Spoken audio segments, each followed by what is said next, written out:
Fala pequeno mestre, seja bem-vindo a mais uma aula do nosso curso de Adonis.js. A gente vai começar a falar agora sobre migrations. A gente até já falou bastante sobre migration, já mostrei para vocês como é que a gente cria uma migration juntamente com o model. Já criei uma migration com vocês na sessão anterior, mas nessa sessão a gente vai falar basicamente das migrations, como funciona o conceito, vamos estudar a classe das migrations, vamos ver como é que funciona cada linha ali das migrations. Lembrando que a gente está no nível 1 de migrations, depois a gente vai ter um nível 2 com assuntos um pouco mais aprofundados. Mas o que você aprender aqui nesse nível 1 já é o suficiente para você construir qualquer software, tá? O que são as migrations? As migrations são as classes TypeScript, JavaScript, né, dentro do Adonis, que são responsáveis por criar a estrutura da nossa tabela. Ou seja, a gente nunca vai mexer no banco de dados, nunca vai criar tabelas nem colunas manualmente acessando o banco de dados. Por quê? Vou explicar o motivo. Você constrói um sistema, constrói um banco de dados ali e faz o banco de dados na mão. De repente você precisa mudar de servidor ou até replicar esse banco de dados em algum lugar. E como você fez na mão, você vai ter que lembrar tudo que você fez, então é um trabalho árduo, né? Com as migrations, a gente versiona as nossas tabelas, a gente versiona o nosso banco de dados. Então a gente consegue ter esse mesmo banco de dados em qualquer lugar, basta somente rodar as migrations. As migrations, elas não criam dados, ela cria estrutura, ela monta a estrutura do banco de dados, ok? A gente tem outras classes, que são os seeds e os factories, que são responsáveis por preencher com dados quando a gente precisa colocar dados ali, principalmente no momento do desenvolvimento para a gente poder testar, tá? Então, a gente vai estudar a partir de agora sobre as migrations. Para a gente criar uma migration, a gente pode usar também o Node.js Make, tá? Como você consegue ver aqui, Node.js Make Migration, e aí o nome da migration, ok? Esse nome que você dá, migration, vai ser exatamente o nome da tabela que vai ser criada. E ela deve ser no plural. Quando você cria o model, que você passa a flag "-m", ela já cria ali a migration ligada àquela model. Mas você pode criar model e depois também criar migrations. E depois você também vai entender que você vai ter migrations que não tem model. Então você tem que criar manualmente. Como, por exemplo, quando você tem uma tabela pivô, tá? Você vai criar uma tabela pivô, onde você tem ali migrations que não tem models, tá? A gente vai chegar lá nesse assunto, ok? E como é que então a gente cria uma migration? Deixa eu acessar aqui o meu terminal. Então eu vou fazer um Node.js Make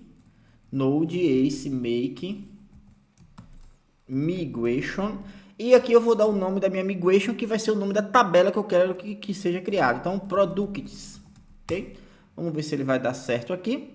Ele está me dizendo que Node.js Make migrations, não, migration, tá? Singular.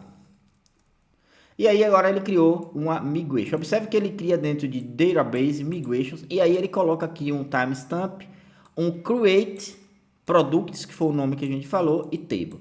Essa nomenclatura é muito importante, porque as migrations elas podem ser criadas para criar a tabela ou para alterar a tabela, tá? A gente consegue alterar a tabela também através da migration. Por exemplo, você tem ali quer adicionar uma coluna, quer remover uma coluna, quer mudar o nome da coluna, você tem que fazer com as migrations. E não é uma migration de create, é uma migration de alteração, que a gente vai falar já já. Então, a gente já tem aqui, deixa eu abrir aqui. Então, a gente pode ver aqui no nosso database migration, que foi criado uma migration de produtos, tá? E aqui tem a estrutura inicial das nossas migrations. Então, eu tenho um import base schema, né, que é a classe base que vai fazer as migrations funcionar. E eu tenho uma classe, um export default, né, ele exporta uma classe default que estende de base schema, que eles estende desse camarada aqui.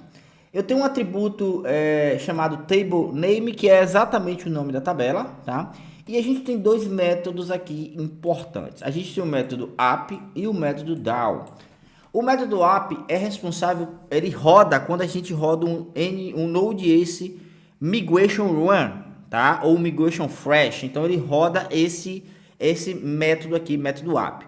O down, ele é feito ele é o método que vai desfazer alguma alteração no banco, tá? Por exemplo, eu criei uma alteração no banco que foi alterar o nome de uma coluna. Só que eu fiz errado, então eu preciso fazer um rollback, eu preciso voltar isso. Então, quando faz isso, a gente tem aqui o down. A gente vai aprender. Nessa aula a gente vai falar exclusivamente do app, que é o método de subir, o método de fazer acontecer dentro do banco de dados, criar alguma coisa. No caso dessa migration aqui, é uma migration de criação. Então, por isso que eu tenho this esquema create table, tá? Create table, então eu estou criando uma tabela onde o nome é this table name, que é esse camarada aqui, tá vendo? Ou seja, eu posso chegar aqui e colocar o nome aqui também, dá no mesmo, ok? Mas a gente já usa aqui o atributo. Então ele injeta aqui uma table, né, que a gente vai usar dentro da função. Esse table aqui, ele traz para a gente diversos métodos. Esses métodos os métodos que vai dizer qual o tipo de coluna a gente está criando. Por exemplo, aqui no table increments, eu estou dizendo que essa coluna de ID, né, ela é uma coluna incremental, ou seja, ela vai adicionando 1 a cada registro no banco de dados. Então, o table increments, estou dizendo, ó, eu quero uma coluna incremental de nome ID, né? Se eu quiser um table varchar, então eu vou dizer que é uma table string. E aí eu vou dizer, por exemplo, name. Então, a minha coluna name agora, ela é um varchar, né? Só que aqui na migration a gente diz que é um string. A gente usa string para dizer que é um varchar.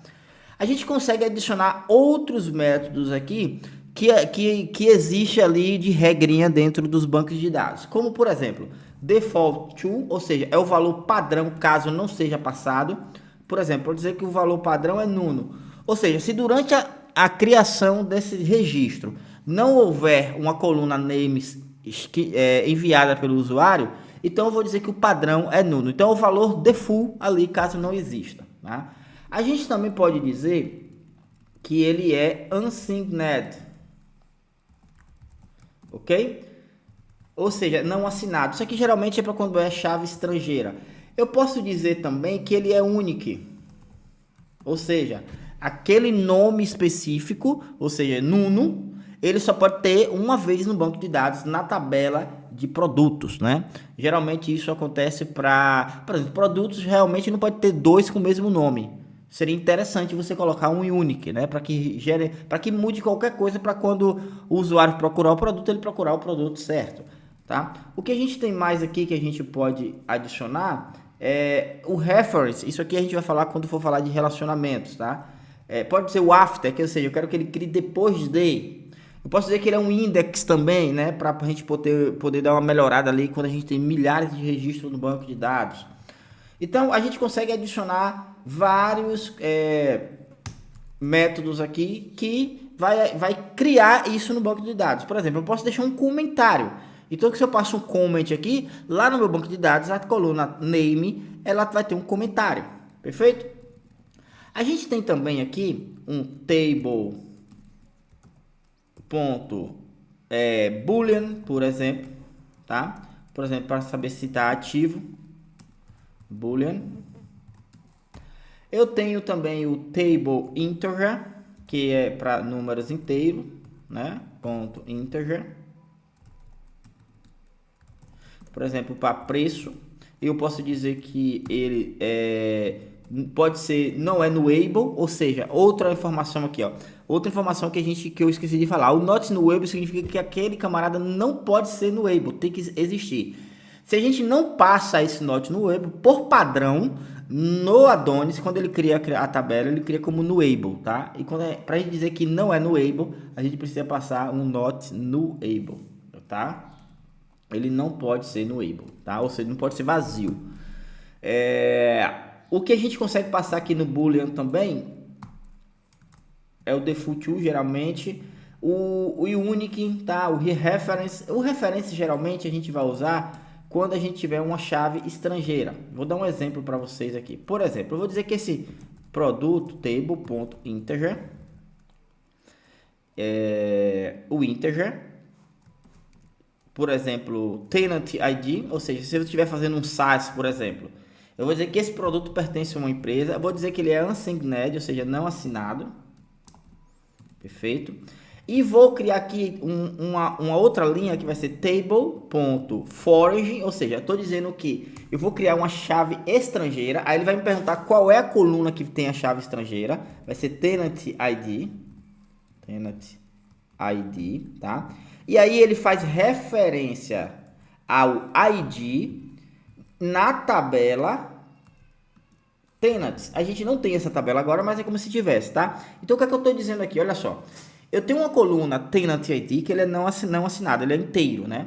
Essa tabela, essa coluna, ela é uma... Eu tenho uma coluna tenant ID que não é assinado e essa coluna ela é uma chave estrangeira que se refere ao ID da tabela tenants, tá? Entendeu? Então isso significa que essa informação ali na meu tenant ID refere ao ID lá do meu tenants, tá? Na minha coluna, na minha tabela tenants, na coluna ID, perfeito? E a partir disso aqui a gente roda o nosso migration e toda essa estrutura ela é criada. E como é que a gente roda a migration? Node Ace migration run, quando você está rodando a primeira vez. Aí vamos supor que eu rodei aqui e aí eu vou desistir de colocar isso aqui. Eu não tenho como rodar a migration run de novo, porque ele não vai rodar duas vezes. Então o que é que eu preciso fazer? Eu preciso fazer um migration fresh. O migration fresh ele vai deletar todo o meu banco de dados e recriar, tá? Eu vou ensinar para vocês como é que a gente faz. Geralmente quando está em produção você não pode deletar o banco de dados para criar novo ou alterar a tabela. Então você vai ter que fazer uma alteração. Por enquanto eu não vou mostrar, vou mostrar nas próximas aulas e vocês vão ver a diferença. Mas geralmente quando a gente está desenvolvendo, a gente não cria tabela de alteração, porque é desnecessário. A gente tem essa possibilidade de deletar o banco e criar novamente, né? Então, durante o desenvolvimento e quando o software ainda não estiver em produção, são informações fakes, então a gente pode deletar a hora que a gente quiser. A partir do momento que está em produção, a gente não pode mais fazer isso, tá? Então, por isso que eu posso rodar um fresh aqui, porque a gente está simulando aqui um ambiente de desenvolvimento. Beleza, pessoal? Fica ligado que a gente vai falar bastante ainda sobre migrations aqui, tem bastante assunto para falar e até a próxima.